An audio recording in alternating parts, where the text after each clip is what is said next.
Hello everyone, আমার নতুন একটা ব্লগে তোমাদের সবাইকে স্বাগত। আমি চললাম আমার বাপের বাড়ি, মানে পুরুলিয়া।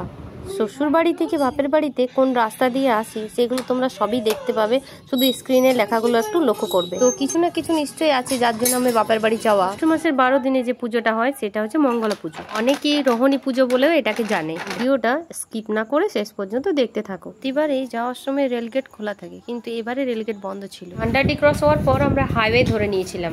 1.5 ঘন্টার রাস্তা আমরা মেঘ আর রোদের খেলা দেখতে দেখতে পার হয়ে আসছিলাম। তো মনে এত ফুর্তি যে হ্যাঁ বাপের বাড়ি যাচ্ছি, আর মেঘ আর রোদের খেলা, উফ কি ওয়েদার, দারুণ লাগছিল। তার আবার বাইক, সবসময় আসা হয় না ঠিকই, কিন্তু যখনই আসা হয় তখনই মনে হয় যে 1.5 ঘন্টার রাস্তাটা কেন তাড়াতাড়ি শেষ হচ্ছে না। ঠিকই তাড়াতাড়ি বেরিয়েছিলাম, তার জন্য টিফিন করা হয়নি, তো ভাবলাম রাস্তাতে একটু টিফিনটা করে নিই। নিয়ে নিয়েছিলাম গরম গরম কচুরি আর ছোলার তরকারি। টিফিন শেষ করে আমরা আবার গাড়িতে উঠে পড়লাম। পশ্চিম বর্ধমান প্রায় শেষ, এবার পুরুলিয়া শুরু।